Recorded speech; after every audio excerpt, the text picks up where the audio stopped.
अस्सलाम वालेकुम व्यूअर, आज हमारा लेक्चर नंबर 11 है जिसमें हम बहुत ही इम्पोर्टेंट टॉपिक कवर करेंगे, जिसमें हम फ्रैक्शंस के जो हैं addition, subtraction, multiplication and division, ये तकरीबन हमारे हर फील्ड में यूज़ होता है। जो कि अगर ये आपकी बेसिक अगर आपको समझ में नहीं आती तो आपको वेक्टर्स का कुछ भी समझ में नहीं आएगा। तो हम आज स्टार्ट करते हैं अपना लेक्चर नंबर 11, एडिशन, सब्ट्रैक्शन,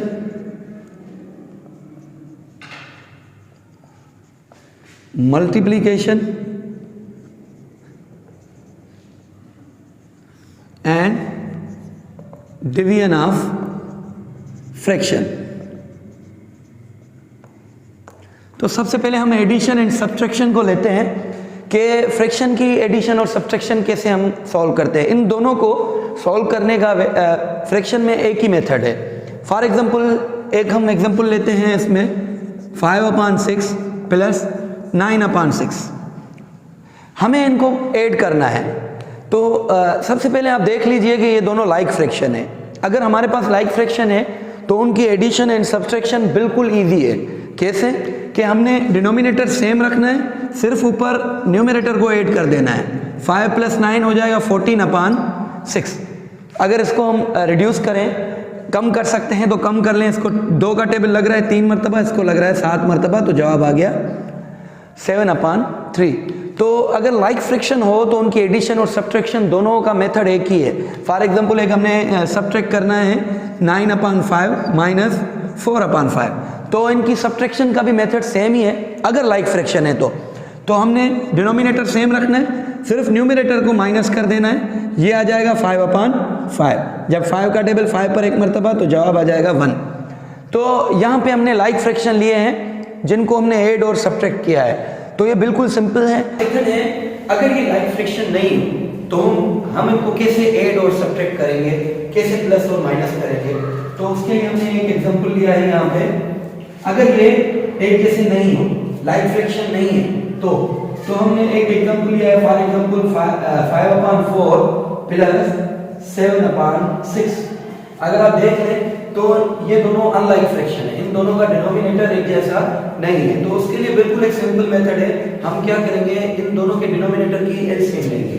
4 और 6 की हमने एलसीएम ले ली यहाँ पे, क्योंकि 2 का टेबल लग रहा है, इस पे 2 मरतबा, इस पे 3, फिर 2 का टेबल 1 टाइम और इसको नहीं लग रहा, फिर 3 का टेबल लग रहा है। तो इसके जो एलसीएम आएगी वो आ जाएगी 2 to the 4, 4 3 the 12। तो हमने क्या कर देना है, एलसीएम को यहाँ पे लिख देना है। उसके बाद सेकंड स्टेप क्या है कि इसके डिनोमिनेटर जो हमने अभी निकाला है वो हमारे आंसर का डिनोमिनेटर है। तो इस डिनोमिनेटर को इन दोनों डिनोमिनेटर से डिवाइड करेंगे।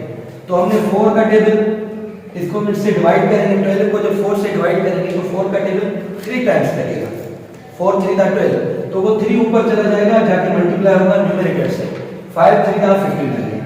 यही मेथड हम इस पे भी अप्लाई करेंगे। तो हमने 6 का टेबल 12 पे पढ़ना है, यानी 12 को 6 से डिवाइड करना है, तो आंसर आ जाएगा 2।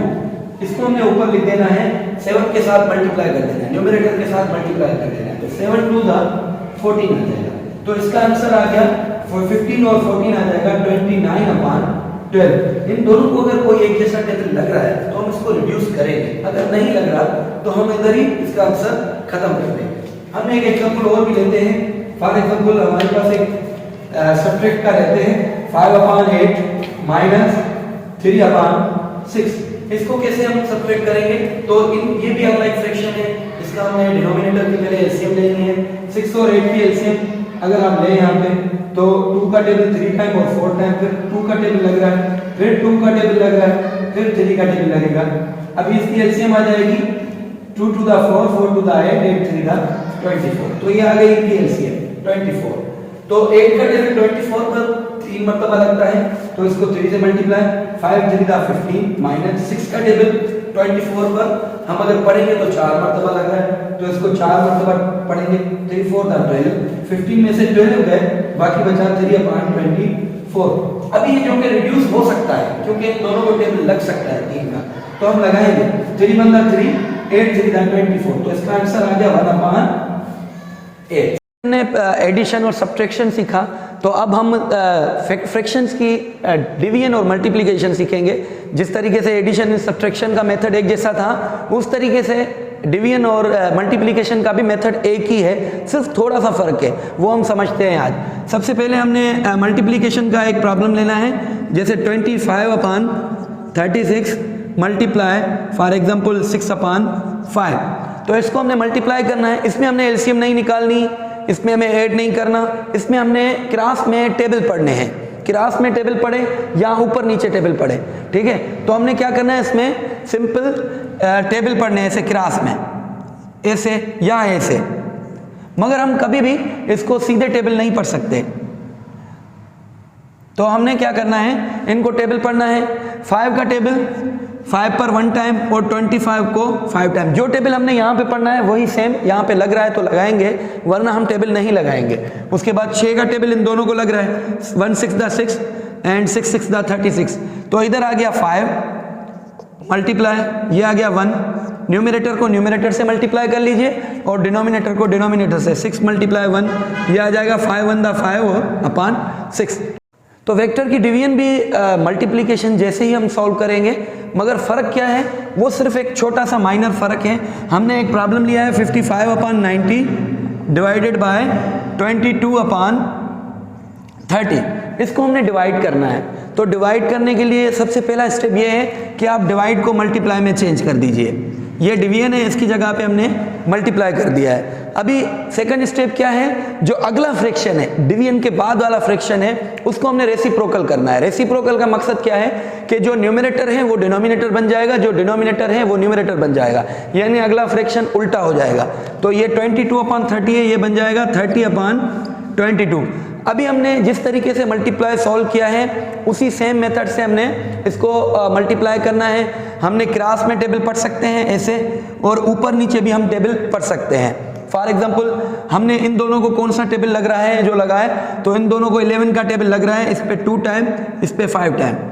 इन दोनों को फॉर एग्जांपल हमें बड़ा टेबल नहीं आता तो हम छोटा टेबल भी लगा सकते हैं। तो इन दोनों को हम 10 का टेबल लगा सकते हैं 3 मरतबा, इसको हमने 9 मरतबा लगा दिया। उसके बाद फिर 3 का टेबल हम लगा सकते हैं, 3 का टेबल, इसको 1 मरतबा, इसको 3 मरतबा। तो हमारे पास क्या बचा बाकी, 5 और 1, न्यूमरेटर में 5 और 1 बचा, और अपान में डिनोमिनेटर में 3 और 2 बचा। तो इसका आंसर आ जाएगा 5 1 दा 5/3 2 दा 6।